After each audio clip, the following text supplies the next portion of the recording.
Assalamualaikum warahmatullahi wabarakatuh. Alhamdulillahilladzi hadana lihadza wa ma kunna linahtadiya laula an hadana Allah.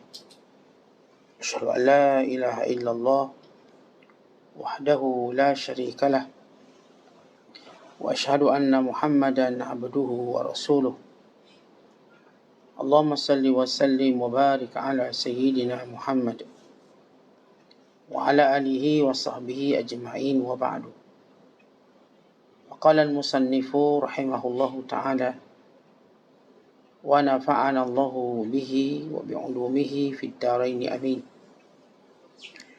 Telah berkata Imamul Allamah Syekh Abdul Qadir Al-Jilani, semoga Allah Ta'ala merahmatinya dan kita mendapat manfaat serta barakah ilmunya. Wahai si jahil, belajarlah ilmu pengetahuan, kerana tiada kebaikan pada ibadat tanpa ilmu, sebagaimana tiada kebaikan pada keyakinan tanpa ilmu.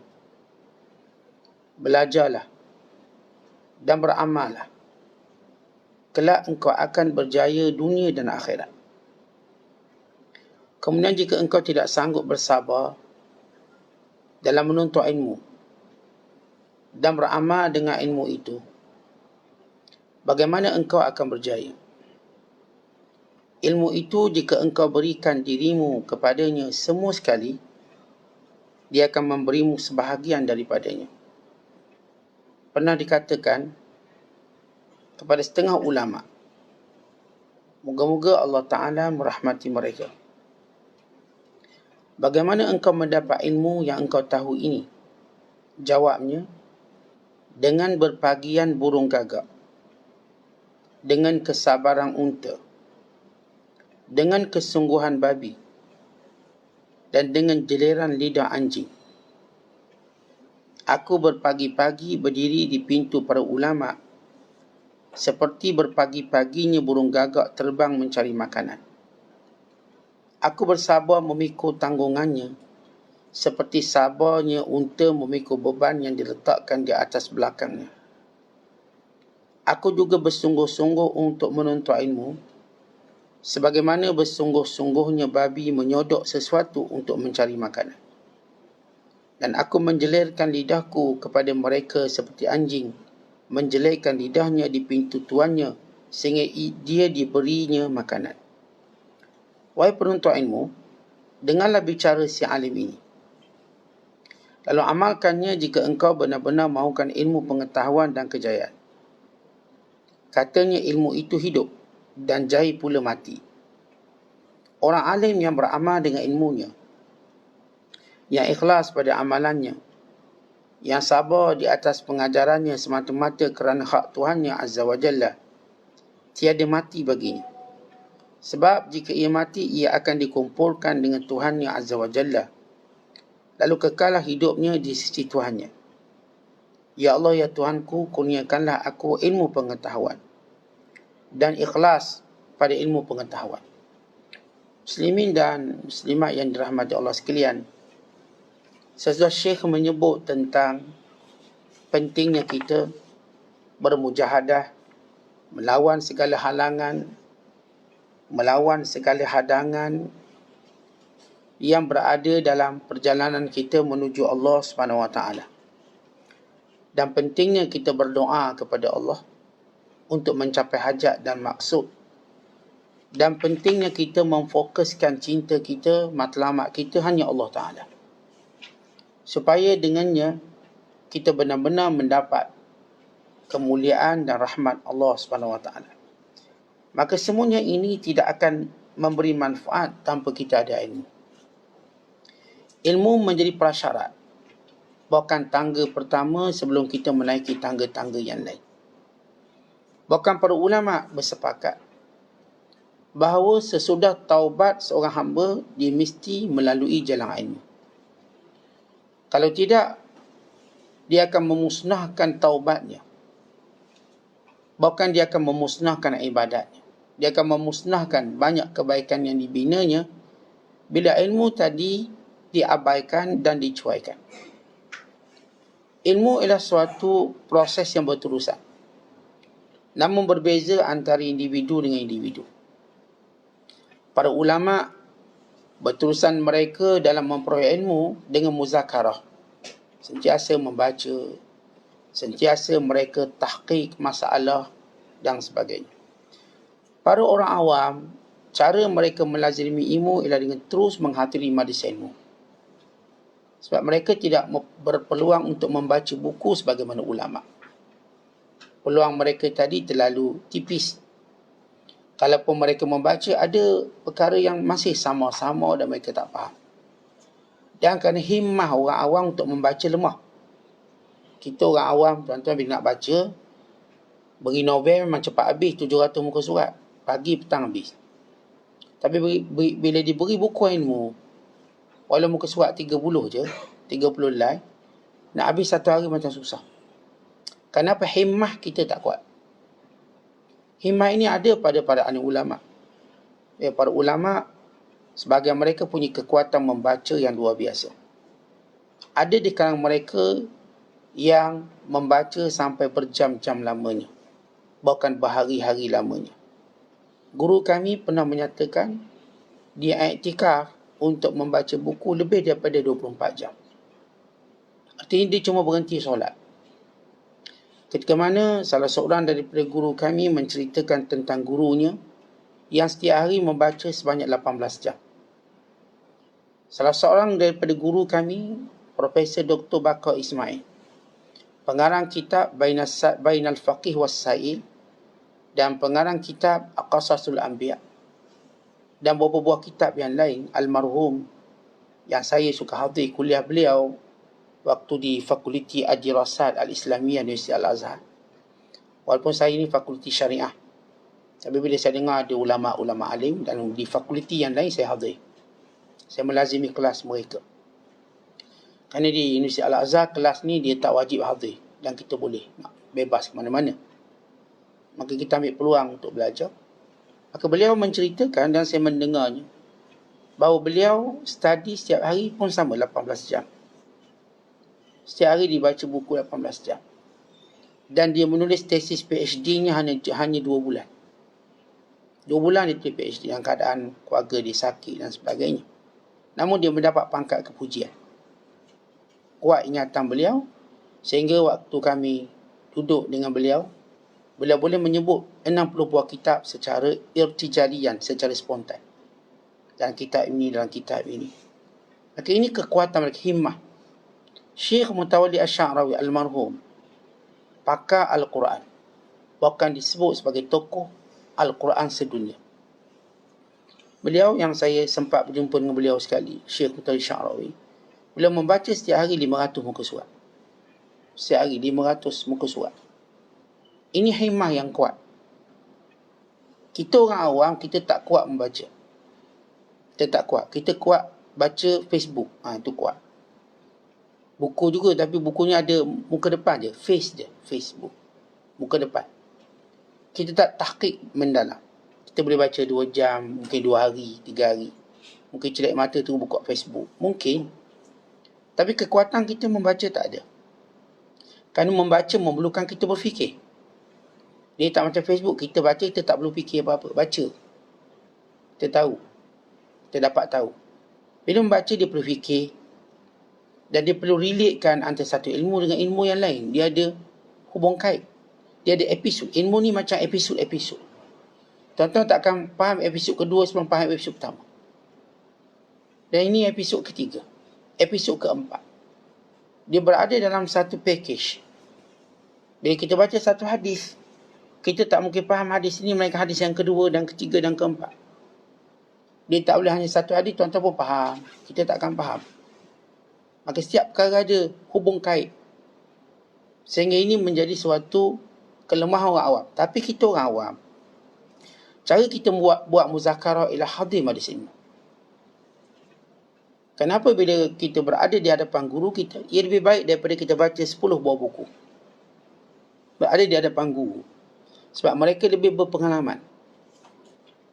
Namun kita nak cerita bagaimana kesungguhan para ulama belajar.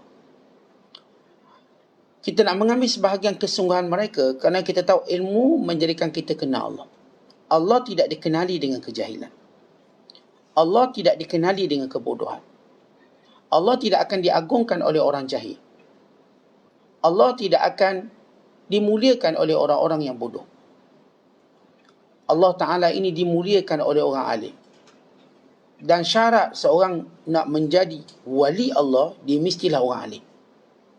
Maka Imam Abu Hanifah rahmatullah alaihi, Imam Syafi'i rahmatullahi alaihima jami'an, mereka mengatakan, "Lau lam yakun al-ulama awliya Allah, falaysa lillahi waliyun." Kalau ulama itu bukan wali, maka Allah tak akan ada wali.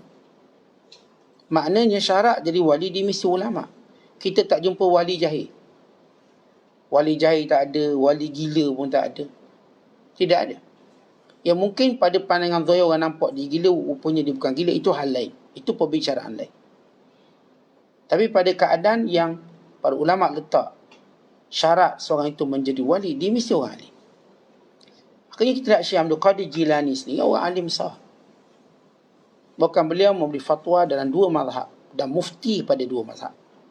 Mazhab Hanabilah Hanbali dan mazhab Syafi'iyah.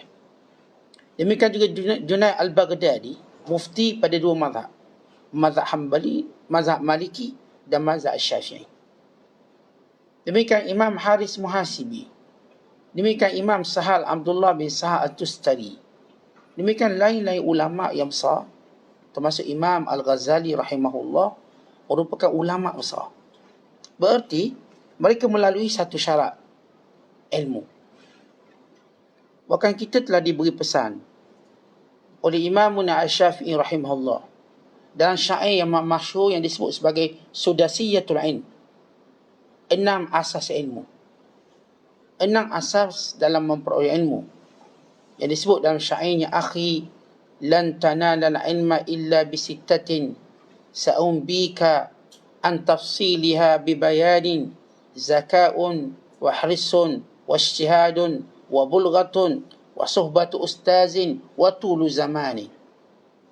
Maksudnya, wahai saudaraku, engkau tidak mungkin mencapai ilmu itu melainkan dengan 6 syarat. Dan aku akan menceritakan kepadamu secara detail akan penjelasannya.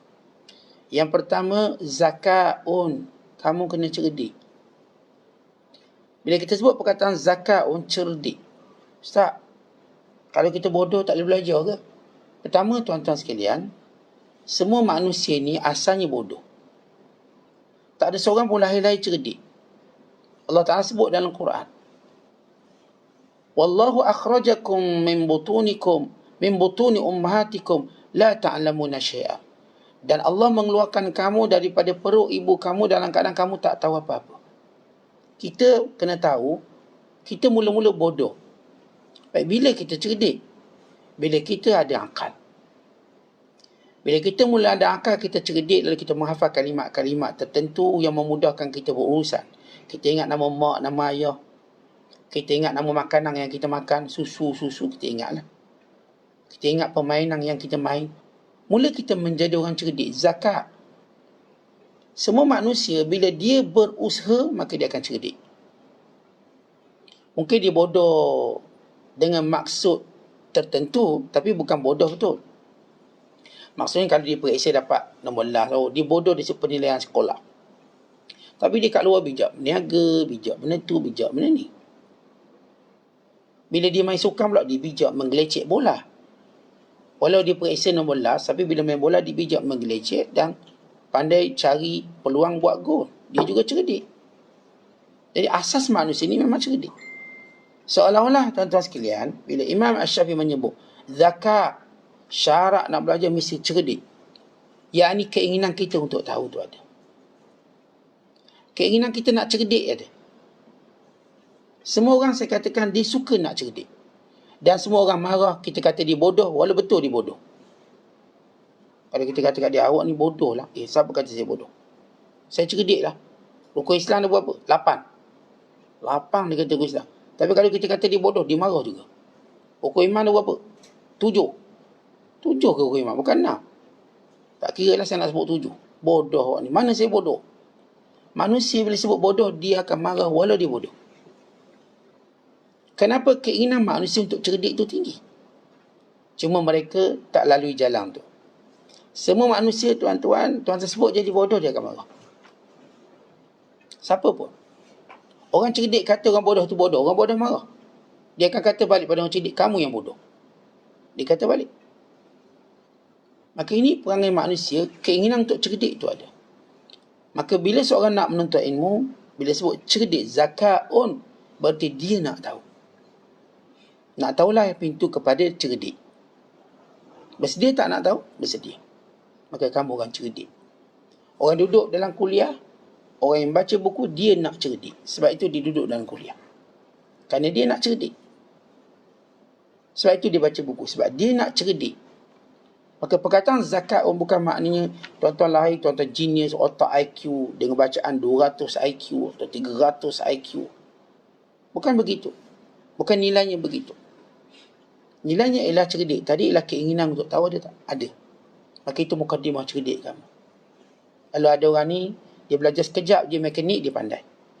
Dia bukan sekadar boleh baiki kereta, dia baiki kapal terbang. Ada orang ni, dia belajar wiring. Sekejap dia pandai. Sebab keinginan nak tahu dan minat. Maka dengan mudah dia pun wiring satu bangunan besar. Orang ni dia belajar mandu buk. Sekejap je dia pandai. Dia terus boleh mandu kapal.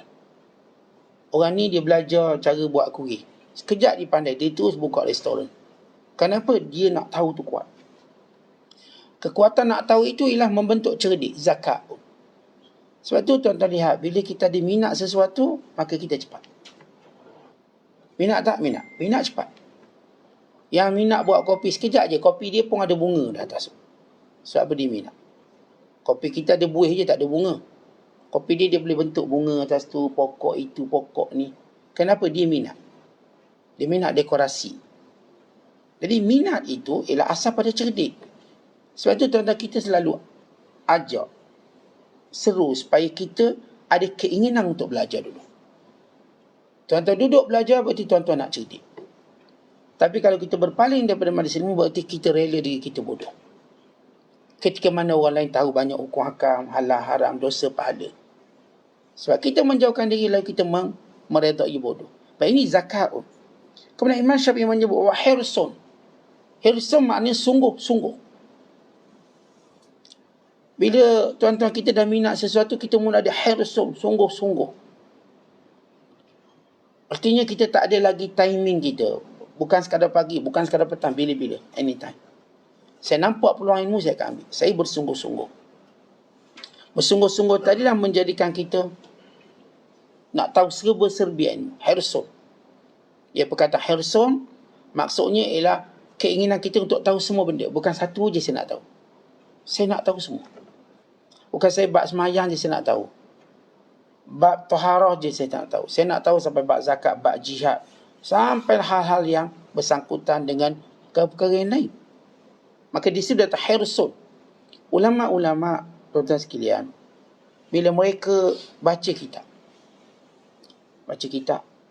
dan bila mereka bertalaqi ilmu, kesungguhan mereka tadi luar biasa sehingga mereka mencatat semua. Sehingga Yahya bin Ma'in, dia catat 1 juta hadis. Sahih tak sahih nombor 2 dicatat. Kesungguhan dia nak semua. Sehingga bila jumpa dengan gurunya, dia kata, Tuan Guru, tolong bacakan satu hadis. Petang-petang sikit lah. Saya bimbang Tuan Guru mati atau saya mati. Boleh tak sekarang? Tamakkan mereka. Sehingga mereka ketika berada dalam majlis ilmu, Tok Guru bercakap, mereka catat. Menunjukkan bagaimana mereka nak tahu benda itu. Hirsun. Tamak. Hirsun ini juga makna tamak. Tamak. Biar mereka tahu. Akhirnya pensel mereka patah. Mereka takut keluar majlis ilmu, Tok Guru terus bercakap, maka mereka tak dapat. Lalu mereka sebut, siapa nak jual pensel? Saya beli harga RM700. RM700 pun saya bayar. Ya, kalau kat luar RM7. Sebab kita dalam kaedah ekonomi, suatu barang tu jadi mahal bila ada demand. Demand tu tinggi, barang tu jadi mahal. Pens batang, mungkin harga jadi RM1,000. Tuan-tuan ambil contoh macam ni lah. Macam ni. Itulah tuan-tuan nak sign cek. Nak sign cek ni atau nak sign satu borang, kita akan dapat duit. Dapatlah lebih kurang 30,000 dapat duit. Tapi kena sign. Peng tak ada waktu tu.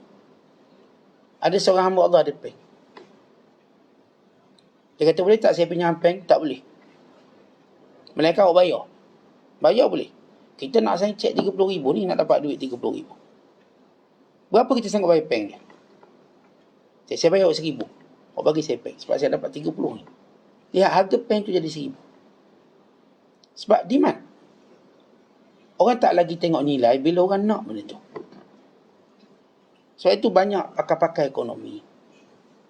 Bila mereka buat trading, business trading itu, kita katakan bawa-bawa barang. Mereka cari negara yang demandnya tinggi. Tuan-tuan kat hotel, air mineral jadi RM5 sebotol sebab demand. Sebab orang hotel tu semua malas jalan. Malas dia nak duduk hotel. Nak buka. Maka datang air mineral RM5 pun dibeli. Walau kat luar RM50. Datang roti canai, letak harga RM15. Kita order nasi goreng kat hotel, nasi goreng. Dia gambar dia, hotel ni gambar semua lawa belaka. Itu hotel, tak nasi goreng, tak sate, 3 cocok. Berapa ni? RM35. Kat luar nasi goreng tu mungkin RM4.5. Sate 3 cocok, taklah RM1.5. Tapi dia boleh jual 35 dan orang beli. Kenapa? Demand. Kita malas keluar. Kita nak makan dalam bilik. Jadi namanya makan hotel. Yang hotel ni order mamak belakang je. Bagaimana demand? Dia panggil demand. Jadi kisah ulama tadi, bila dia nulis, peng dia patah. Dia tak nak keluar nanti, dia Tok Guru bercakap poin. Kita siapa boleh bagi peng? RM700 pun saya bayar. Orang baling di belakang. 700. Artinya orang yang tidur belakang tu bangun dengan RM700. Tegur baling peng. Dia pun tak menulis sangat, dia balik. Dapat 700 lepas tu. Itu cerita dia. Bagaimana Hirsun ketamakan mereka untuk mencatat, untuk menulis. Kadang-kadang mereka tercatat benda-benda yang ajaib yang berlaku dalam proses mereka cari ilmu. Ada seorang ulama, tuan-tuan sekalian. Seorang ulama ni dia catat semua. Tapi dalam catatan dia jumpalah benda-benda yang aneh, ajaib. Dia panggil ajaibus zaman. Sebab setiap zaman dia ada benda ajaib. Antaranya ialah bila dicatatkan ada seorang perempuan. Dia melahirkan anaknya 28 orang. Seorang perempuan, seorang suami, anak 28. Ni ada orang memang jenis beranak cepat. Mula-mula dia kahwin, tahun pertama dia beranak seorang. Tahun kedua dia beranak 2, tahun ketiga beranak 3, kemudian 4, kemudian 5, kemudian 6, sampai peringkat dia beranak 7. Sekaligus 7. Akhir perempuan dia trauma bila suami nak dekat dengan dia. Takut beranak lapang pula saya. Jadi trauma dia tak nak dekat dengan suami dia. Tapi jumlah anak dia semua ialah 28 orang. Ulama pun catat juga benda ni. Ya, kita tuan-tuan bila kita belajar. Yang ilmu tu satu hal yang berkait dengan motivasi kita nak dekat dengan Allah. Tapi ada keajaib yang juga melihat kebesaran Allah di situ. Dan setiap zaman dia ada ujubah. Dia ada keajaiban. Macam kita hidup zaman kita, saya hidup zaman saya ni. Kita lihat keajaibannya apa dia? Ombak naik ke daratan, yang tsunami. Sehingga membunuh ratusan ribu manusia. Itu keajaiban yang tak berlaku dulu. Dan keajaiban yang kita tengok COVID ni, yang membunuh jutaan manusia. Yang kita tak nampak benda tu. Tahu-tahu COVID, tahu-tahu positif. Ini keajaiban zaman. Sehingga doktor tak boleh buat apa. Keajaiban zaman tu macam-macam. Itu juga dalam catatan para ulama. Yang melahirkan anak. Ada. Dicatatkan bahawa Muhammad bin Sirin, seorang tabi'in, yang lahir tahun 33 Hijriah dan wafat tahun 110 Hijriah. Dia ceritakan isteri dia, tuan-tuan, beranak, melahirkan anak sebanyak 43 orang. 30 lelaki dan 13 perempuan. Saya bila baca benda tu, bila saya baca kitab Safhat min Sabril Ulama ala Syada'idil Ilmi wa Tahsil. Bila kita baca itu, kita akan baca belaka. Di sini saya jumpa catatan-catatan ulama. Itu jadi kelihatan untuk kita. Kita dah baca agama ni serius. Tiba-tiba datang catatan ini, dia macam sedikit. Dia panggil tarwih. Dia menjadikan kita santai sikit. Beranak 43 orang. Saya kira dia kahwin umur berapa ni? Kahwin. Dia kalau dia seorang setahun dia beranak, berarti takkan dia kahwin umur setahun. Sebab normalinya kita tahu orang umur 43 dah tak berapa beranak dah. Mak saya last beranak umur 44. Tapi saya dengar ada seorang hamba Allah, umur dia 51 masih beranak. Umur 52 masih beranak. Ada seorang nenek, dia buat IVF, dia beranak umur 60 tahun. Dia buat IVF lah. 60. Bila kita baca ni, dia beranak 43 orang. Maka saya consider dia mungkin kembar. Berterutan kembarnya 3, 4. Yang saya baca kembar paling banyak, dia boleh kembar sampai lebih pada 7 orang. Yang mereka buat IVF ni. Dah terlebih benih. Tapi yang memang dicatat dan secara tanpa IVF, 7 orang. Yang pernah dicatatkan. Ini panggil ujubatuz zaman. Benda-benda yang menunjukkan yakhluqullahu ma yasha. Allah boleh cipta apa yang dia nak. Sebagaimana ada orang lahir 2 kepala. Ada yang 2 orang, 2 jasad, kepala cantum. Sepanjang kembar siap. Ada yang lahir 2 kepala. Pernah dicatatkan. Baik, saya maksudkan kisah-kisah ini, bukan kita nak mengarut-mengarut bagi-bagi ni. Bukan. Maksudnya, dalam pencarian ilmu, bila ada benda ni pun ulama catat juga. Mungkin dia ada faedah untuk ilmu yang lain. Jadi pada doktor dia akan lihat, dia ada satu asas ataupun kita katakan memang ada sejarah. Sebab itu bila kita membaca dan membaca, ada benda-benda yang setengah orang anggap pelik, kata kita tak pelik, ini sudah berlaku dulu. Dah berlaku sekian tahun. Jadi inilah kita katakan hirsun, ketamakan ulama mencari ilmu sehingga mereka catat semua. Kemudian yang ketiga yang disebut oleh Imam Syafi'i, ijtihad. Ijtihad artinya sungguh-sungguh. Baik, dia sama hirsun dengan ijtihad. Hirsun ni tuan-tuan menjadikan kita nak semua benda. Ijtihad ialah kita bersungguh-sungguh pada satu perkara. Bersungguh-sungguh kita ijtihad. Untuk kita letak satu matlamat, nak jadi ulama, nak jadi orang soleh, nak jadi orang yang mengetahui. Baik, hirsun tadi ialah ketamakan kita untuk tahu semua benda. Kita nak jadi ensiklopedia. Mausu'ah. Macam hari ni juga kita tamak nak tahu semua cerita orang. Siapa kahwin, siapa bercerai, ni hantar orang berapa. Tamak juga hirsun. Supaya kita ni jadi, hari ni kita lah jadi Facebook ni. Nak tanya tentang apa. Okay, nama fulan pula aku tahu. Ada ni baru sambut hari jadi. Baru blokir aku dah tengok Facebook ni. Yang ni baru mati suami. Aku pun tengok Facebook. Suami dia accident. Tanya dia ialah orang mausu'i, ensiklopedia Facebook. Tanya menyebut semua dia tahu hal semua orang. Tanya, ni siapa? Dia baru sarapan. Tadi dia ada post gambar sarapan. Dekat kopi tiang Segamat. Saya tahu. Ini ada kat City Cafe, saya tengok dia tak gambar. Dia ni kalau tuan-tuan tanya, dia tahu semua hal orang. Sebab apa? Dia menjadi ensiklopedia. Tapi ulama' dulu, orang dulu, dia ensiklopedia pada semua hukum. Tanya, bak ni tahu, dia ada catatan. Itu hirsun. Ijtihadun pula ialah bersungguh-sungguh. Satu masalah tadi, dia tahu dalilnya, pandangan ulama' cabang, dan mana yang betulnya. Ini ijtihad, sungguh. Dia dengar Tok Guru ni mengajar, tahu. Tok Guru ni, dia beritahu dalil ni, yang ini yang kuat. Yang ni, dia tak beritahu dalil. Barangkali ini cuma silap. Salah dia. Silap naqal mungkin.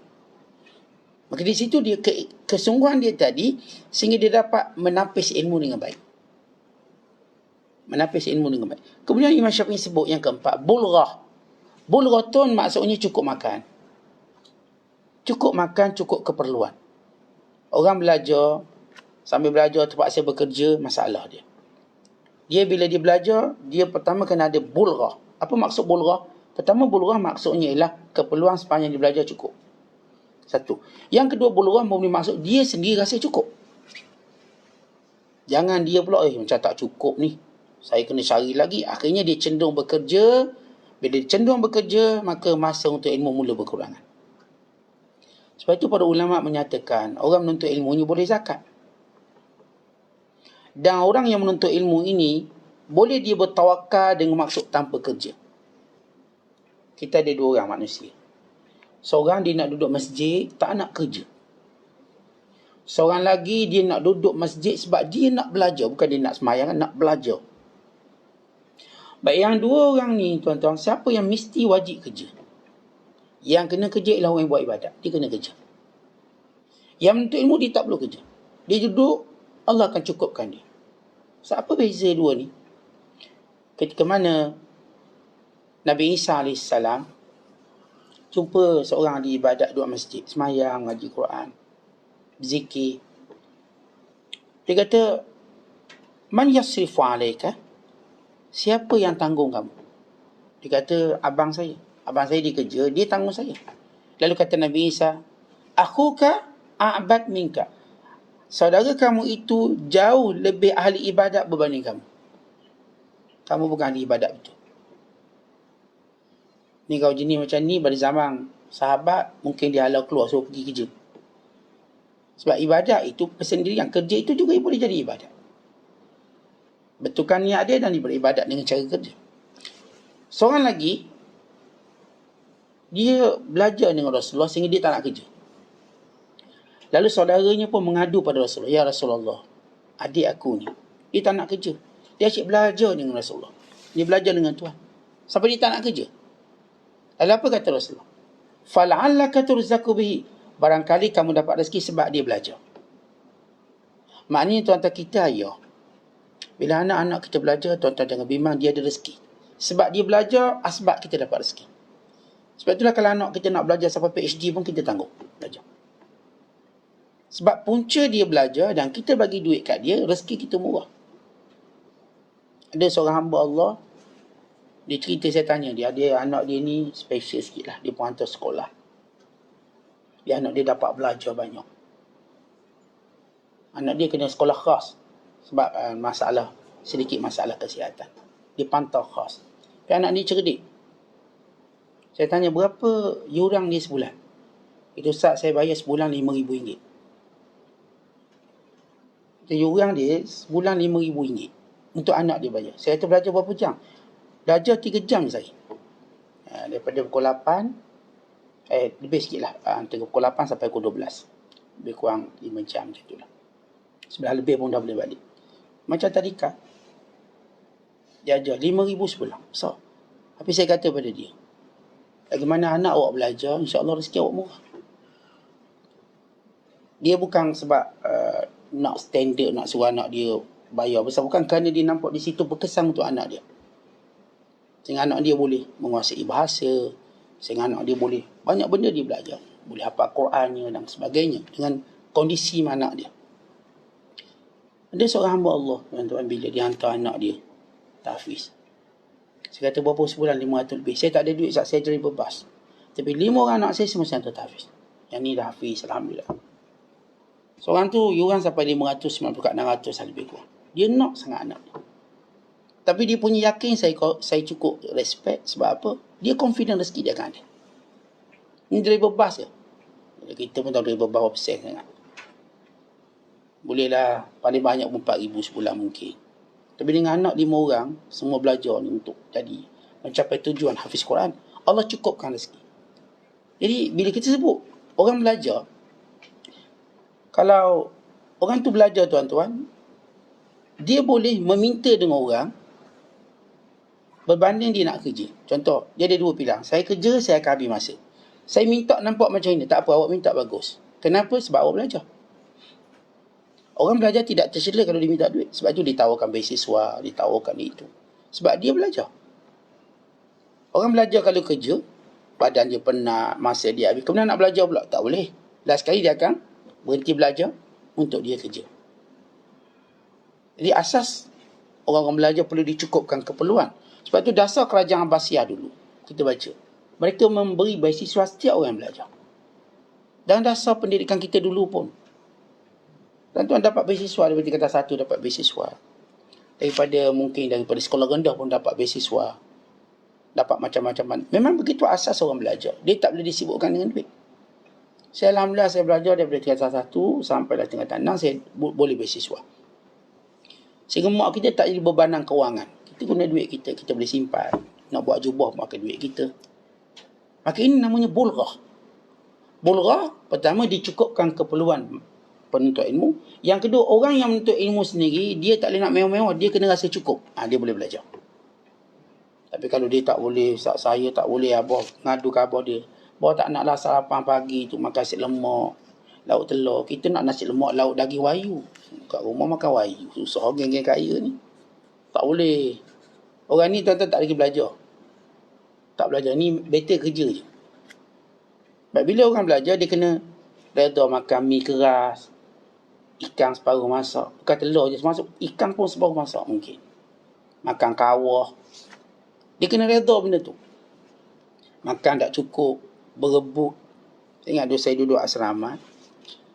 Kita ada makan petang. Duduk asrama ni 5 kali saya makan. 5 kali makan. Kemudian sekolah dia cut kos jadi 4 kali. 4 kali makan. Saya takut satu menu tu memang kita tak sempat. Menu kerupuk lekor. Kerupuk lekor petang-petang lepas habis study. Habis study sekitar pukul 4 petang. Loceng pun bunyi. Kita sana loceng lah ayah kita. Teng, teng, teng, teng, loceng je. Kita faham bahasa loceng. Loceng ni makan. Kita pergi semayang asal dulu. Ini geng-geng surau semayang asal dulu. Kita dah rasa ni hari ni kalau resepinya ataupun menunya kerupuk tak ada harapan. Sebab dia seorang sebatang je tapi dia orang lapar. Duk asrama ni lapar. Rupanya kalau orang jenis mengaji belajar ni dia cepat lapar. Tuan-tuan kuliah subuh pun lapar. Bayangkan. Kita lepas kuliah subuh tu nak cari sarapan lapar. Ini kan pula memang belajar 24 jam. Otak guna je, perut je cepat kosong. Jadi bila sampai time menu kerupuk memang kita pergi tak ada harapan. Tinggal air cuka je, air lada je. Jadi kalau nak, kena makan dulu baru semayang. Kalau nak lah. Artinya ada kesungguhan makan tu ada. Ini kita katakan perkataan bulghah. Kena ada rasa cukup, kena reda kalau tak cukup makan, kalau makanan tak sedap. Ini boleh menuntut ilmu. Dan yang kelima kata Imam Syafi'i rahimahullah, wa suhbatu ustazin, melazimi ustaz. Siapa nak pandai dia melazimi ustaz. Sebab ustaz ni tuan-tuan, dia bukan bila duduk dalam majlis ilmu, yang dia mengajar berdasarkan pengetahuan awam. Label orang awam atau label orang tertentu. Tapi bila kita mendampinginya, kita mungkin dapat label kita secara peribadi, khusus. Mungkin kita ada masalah rumah tangga, maka kita dapat benda itu secara direct daripada tuan guru kita. Mungkin kita ada masalah yang berkait dengan perniagaan kita, berkait dengan anak-anak kita, yang berkait dengan isteri kita, kita dapat direct ilmu. Bagaimana solusi pada satu perkara. Orang macam ni dia dapat ilmu banyak, sohbatu ustazin. Sebab tu kita lihat semua para ulama', kalau tuan-tuan lihat karakter dia, kan dahulu dia mendampingi ulama'. Dia memang kaki ngekor nampak. Dia bukan ngekor nak selfie. Ngekor dia untuk dapat ilmu. Sehingga dia dapat ilmu lebih banyak. Saya ingat bila guru kami, almarhum Syekh Iwadullah Al-Hijazi, bekas rektor Al-Azhar, kita orang tunggu dia kat pintu. Kita tak tunggu dalam kelas. Saya tunggu dia kat pintu. Saya tunggu. Bila saya tunggu, guru kami pun datang. Beliau mengajar kitab yang beliau karang namanya Qadaya At-Tauhid. Ini masih saya tahun 1. Bila datang, orang pun serbu dengan pelbagai soalan tadi. Kadang-kadang saya dengar soalan tu mudah sangat, saya pun boleh jawab. Rupanya mereka nak mengambil berkat jawapan guru mereka. Soalan tu mudah je. Ya Syekh, limadha khuliqna? Syekh, kenapa Allah ciptakan kita? Ya, mudah soalan ni. Rasa kita nak jawab. Tapi, tuan-tuan, tok guru ni, setiap jawapan dia, walau simple, dia beri keberkatan. Walaupun saya dah tahu, saya nak tanya lagi. Kita pun ikut dia sampai ke masuk dewan kuliah. Waktu tu usia beliau dah 70 tahun. Dia ngajar. Kemudian beliau keluar. Beliau tak akan keluar seorang. Kita ngiring lagi. Salah seorang guru kami, Profesor Dr. Ismail Ajwa, pakar hadis. Saya mengajar hadis dengan beliau. Saya tunggu dia kat pagar. Lagi yang tu tunggu kat pintu universiti ni, tunggu kat sebelum masuk pagar universiti.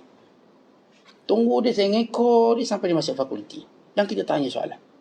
Saya ingat beberapa soalan saya tanya. Ya Syekh, hadis utrubul ilma.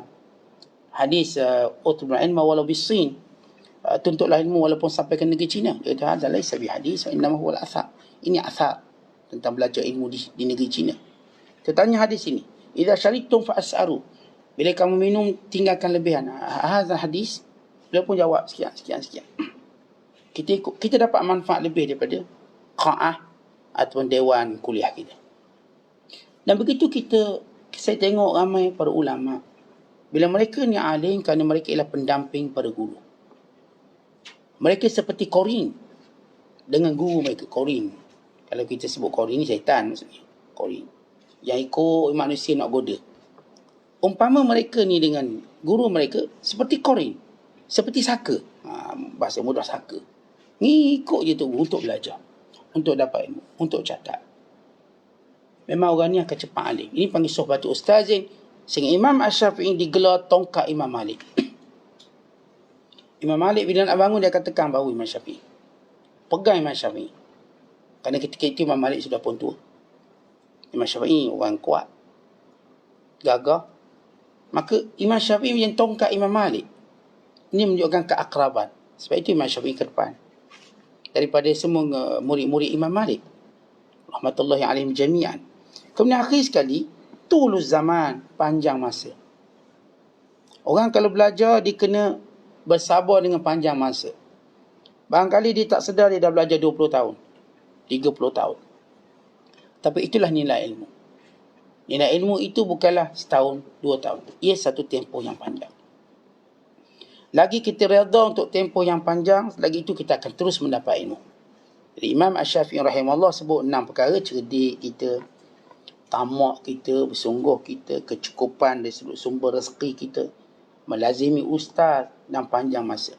Kemudian Imam Syekh Abdul Qadir Jilani dibawa pula bagaimana ulama dulu cerita kesungguhan belajar. Tadi saya sebut syarat nak belajar.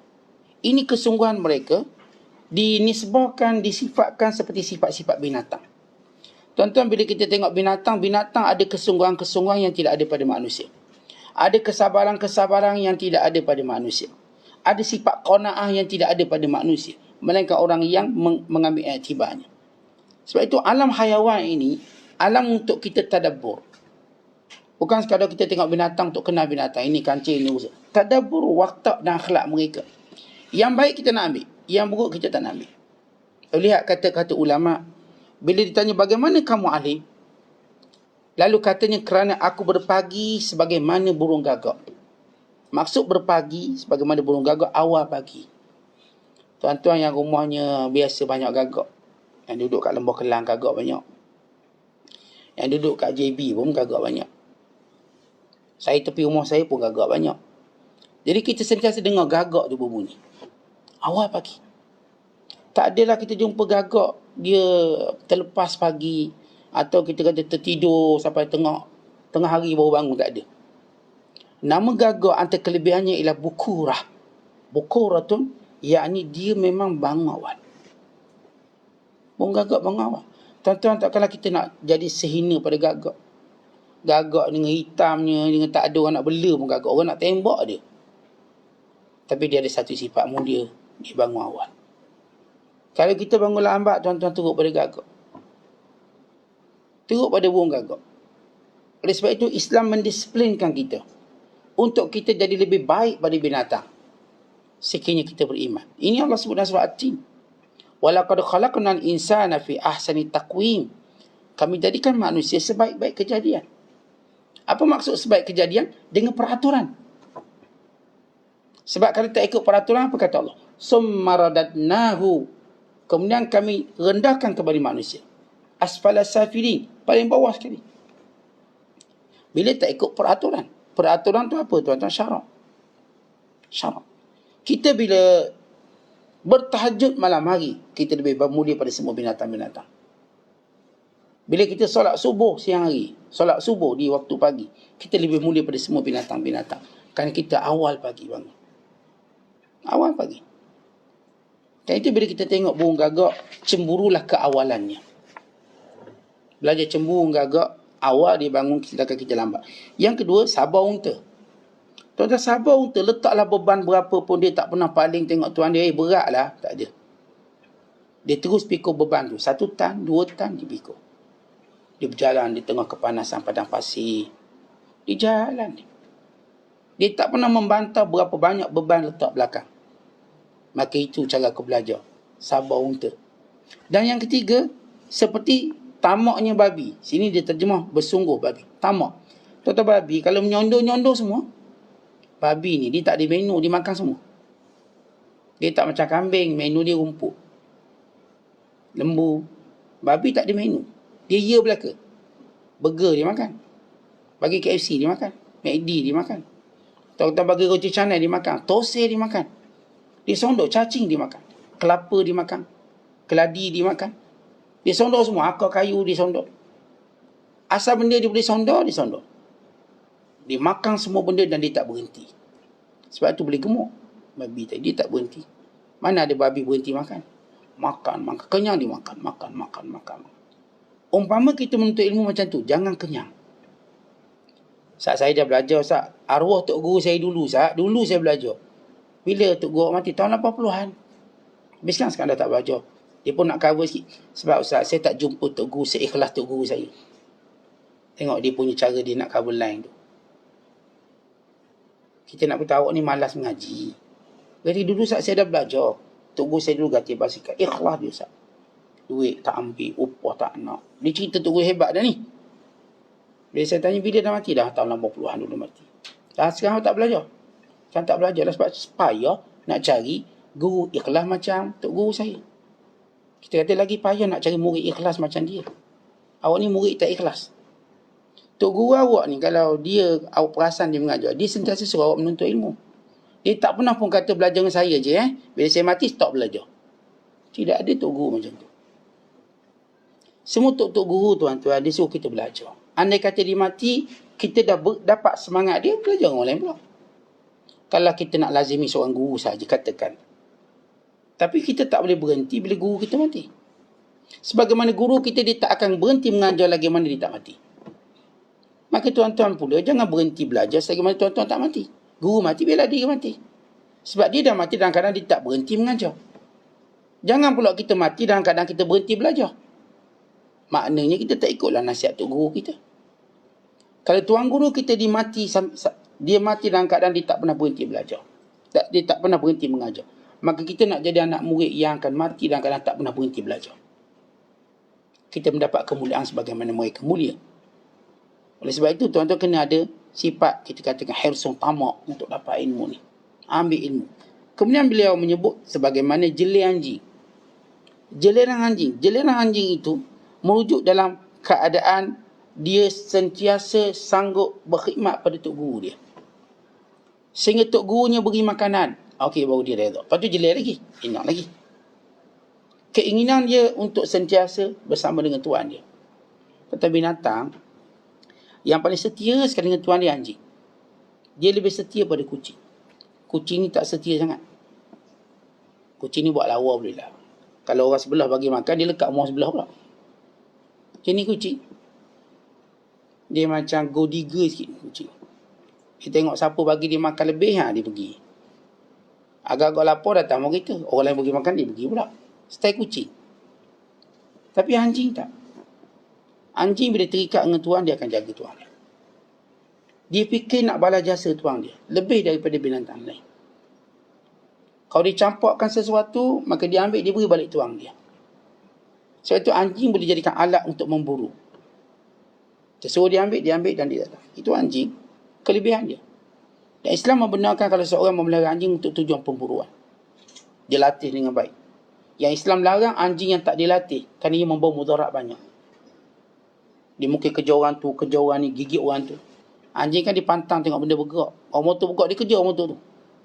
Kena orang tak biasa kena kejar dia anjing, gelabah. Terus masuk longkang. Yang dia biasa dia okey, kejar dia buat dia je. Ramai orang kena gigit dia anjing. Penyakit anjing gila. Islam nak, kalaupun ada anjing, biar anjing terlatih. Anjing ni tidak diharamkan. Bahkan dibolehkan kita menyimpan anjing terlatih ini untuk tujuan yang dibenarkan oleh syarak. Seperti penjagaan harta, seperti tujuan pemburuan, tujuan keselamatan dibenarkan. Tanpa dikurangkan pahala. Tapi yang main anjing hanya untuk tujuan pet ataupun binatang peliharaan, maka pahalanya akan berkurangan setiap hari. Tu kalau ada pahala, tak ada pahala, tambahlah dosa. Yang beli anjing tanpa sebab. Maka anjing ni tuan-tuan, binatang yang setia pada tuannya. Maka bila saya belajar dengan tok guru saya setia bagaikan anjing. Ni tuan-tuan, kita belajar tok guru kita, ngutuk boleh tahan juga. Pantang berpaling daripada tok guru, kutuk tok guru kita. Lepas tu nak belajar balik. Lepas tu kutuk balik. Tapi macam mana kita nak anggap kita lebih mulia pada anjing? Anjing ni bagus pada kita. Lepas tu kita diajar bila kita belajar dengan tok guru kita. Kalau ada benda yang kita tak berkenan, ada pandangan yang kita rasa kurang tepat, kita tidak mencela peribadi dia. Ya tuan-tuan, memang tidak ada orang maksum melainkan para Nabi. Pada guru kita mungkin ada zallah dia, silap dia. Mungkin ada. Sebab itu ulama lain yang akan tolong betulkan atas saling nasihat menasihati. Tidak ada orang perfect ilmu ni. Setiap orang ada kekurangannya. Mungkin dia sabkul lisan, tersilap cakap, tersilap ingat. Sebab banyak benda dia nak ingat. Termasuk sayur yang bini dia suruh beli. Ingat belaka ni. Sebab itu Imam Al-Auza'i ketika mana dia pergi ke pasar, dia beli barang. Orang tanya fatwa, dia kata jangan. Otakku sekarang pada duit aku, kau jangan tanya aku. Ni isteri dia suruh beli jenang, nanti tak ingat, gaduh dengan bini. Kita pantang jumpa ustaz kat pasar pun nak tanya fatwa. Sat, tanya sikit hukum sat. Kau faro'ik ni tanya faro'ik. Kawan tengah bilang duit bini bagi cukup tak cukup ni. Dia nak tanya faro'ik pula. Akhirnya ustaz ni balik, tertinggal beli santan. Kena hala keluar balik, pergi beli bang. Tidak nak masak apa. Siang ustaz tu. Itu kalau kita jumpa ustaz-ustaz kat pasar, jangan tanya hukum. Kesian dia. Jangan tanya hukum dia. Biar dia buat secara angkat tangan sudah. Assalamualaikum ustaz dah. Biar dia beli barang ni. Tidak dia lupa. Ada satu hamba Allah cerita. Suami dia glamour. Glamour lah. Oh, jadi masuk TV glamour. Bila dia ke pasar, orang pun ni tegur, orang ni tegur, orang tu tegur. Akhirnya isteri dia pun balik rumah. Tak beli barang. Kenapa isteri dia macam kecewa? Suami dia terpaksa layan tu layan. Akhirnya tak beli barang. Tu yang terpaksa beli belah dekat Turki. Turki beli belah. Orang tak kenal Turki. Lepas tu jangan marah sangat tok guru kita membeli belah luar negara. Itu mungkin sebab dia. Saya tak pernah lah. Itu mungkin sebab dia. Jangan dia pegang ni tegur, tu tegur, ni tegur. Ni nak ambil gambar, tu nak ambil gambar. Penat dia. Dia tak ada pergi pasar macam ni. Troli tak penuh. Tak ada penuh troli. Gambar dah 100 keping orang ambil. Akhirnya balik kosong, tak beli apa.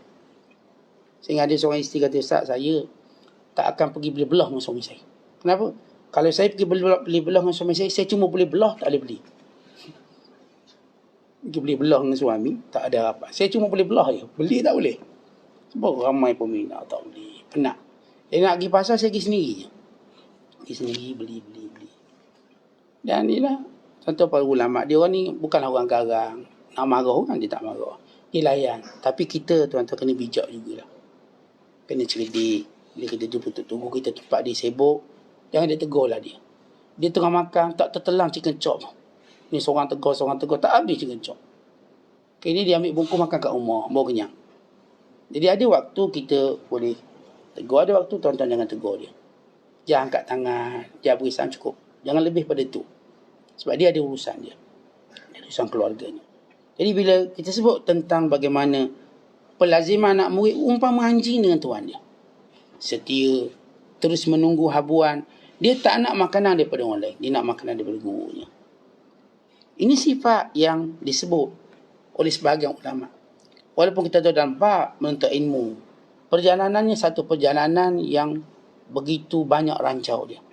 Mereka penat, mereka terpaksa merantau untuk mencari ilmu, mereka terpaksa meninggalkan tidur, meninggalkan kelihatan, meninggalkan permainan dan hiburan. Mereka sabar dengan kemiskinan, kesusahan hidup. Bahkan mereka kadang-kala berlapar dan berdahaga untuk mencari ilmu. Sebab itu tuan-tuan, orang-orang yang alim, mereka melalui kesukaran yang besar dalam hidup mereka. Dan mereka tak naklah kita kongsi semua mereka ada. Mereka lalui. Sebahagian untuk kita lalui itu kita iltizam, kita istiqamah. Kita taklah mungkin macam mereka tak tidur malam untuk mencari ilmu, tak.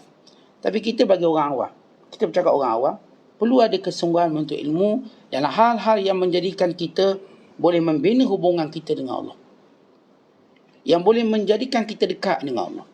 Ilmu-ilmu yang menjadikan kita kenal Allah dan dekat dengan Allah, dan ilmu yang menjadikan kita tak buat benda yang Allah murka. Jangan dalam beli belah kita ada riba, Jangan dalam beli belah ada penipuan yang kita buat. Jangan dalam hidup ada benda haram yang Allah murka. Itulah tujuan kita orang awam belajar. Untuk kita kenal Allah, untuk kita dekat dengan Allah, dan untuk kita jauhi daripada kemurkaan Allah. Dan kemuncaknya ialah untuk kita disayangi oleh Allah.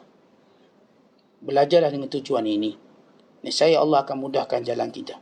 Dan bersabarlah dengan kekurangan yang berlaku sepanjang kita pergi menuntut ilmu. Bila kita menuntut ilmu, mesti ada kekurangan dia. Tapi kita kena sabar. Tuan-tuan pergilah hotel 5 star sekalipun, dia mesti ada kekurangan dia. Dan kekurangan itu tuan-tuan sabar untuk menikmati kelebihan dia. Sama juga bila kita menuntut ilmu, ia ada kekurangan mungkin. Mungkin guru kita tak fasih. Mungkin guru kita lambat nak cakap satu perkara dan satu perkara. Mungkin guru kita banyak, dia macam pergi ke lain dulu sebelum fokus pada apa yang kita nak tahu. Saat saya baca kitab untuk guru saya, 2 helai tak habis. Sebab dia baca selah, dia banyak cerita lain, pengalaman dia. Saya kata sabar. Sabar. Kerana setiap guru dia ada cara dia. Dan cara tadi kerana cara yang dia ambil daripada guru dia. Ada orang yang saya katakan dia ngajar selai, dia pun cerita banyak. Selai lah, satu hari selai je juga. Ada tok guru dia boleh mengajar sehari 10 helai. Bila mengajar. Sebab begitu cara dia belajar. Saya bila duduk dalam majlis ilmu dengan guru kami, satu hari kami boleh baca sampai 30-40 helai. Baca. Dia tak layan nak syarah-syarah ni. Dia pun tak peduli anak murid nak tidur ke nak makan, dia tak peduli. Dia baca. Sebagai amanah dia sebagai guru. Yang kita alhamdulillah. Dalam satu tempoh, bayangkan saya baca hadis dengan beliau, dalam satu majlis, kurang sejam, 40 hadis dibaca pada saya. Kurang sejam, tak sampai sejam. Sebab saya mengaji dia 3 jam satu hari. Talaki. Untuk jam yang pertama, biasa kita ada rehat sikit lah. Untuk minum sikit, untuk makan sikit, untuk sembang santai, berkenalan sikit. Dibaca hadis banyak 40. Kita ambil adegan dan kita dhabit. Sahih Bukhari ketika itu saya masih ingat. Dhabit, catat habis. Kira kejap. Seorang hamba Allah, dia bagi satu hidangan kek, bagi semua. Bagi makan-makan. Kita makan minum air, start balik. Ajar balik. Ini makan yang ringan lah. Kalau angkat biryani lambat lah siap. Ini bagi kek-kek, kuih-kuih ringan makan. Itu cara santai. Seorang guru kami daripada Iraq. Saya mengaji untuk guru kami. Iraq. Bila kami belajar dengan dia tahu kita belajar ni penat. Dia pun tahu ada komitmen. Dia akan rehat kejap. Syekh, Ana buat intai kopi. Dia buat air. Dia buat air untuk saya. Dia ambil biskut. Makan. Ajak sembang hal lain. Minum. Okey, stop. Sambung belajar. Begitu setiap guru dia ada metod dia. Dan kita menghormati cara mereka. Kita tak boleh ajar, tak boleh suruh tok guru ajar cara kita nak. Tapi cara mereka. Dalam cara mereka tu tuan-tuan akan ada kenangan kita bila kita belajar. Ada kenangan. Itu yang kita akan cerita pada orang lain satu hari nanti. Keperbagian cara yang penting. Hadaf dan tujuan untuk kita kenal Allah itu terus menjadi matlamat utama kita. Wallahu bissawab. Assalamualaikum warahmatullahi wabarakatuh.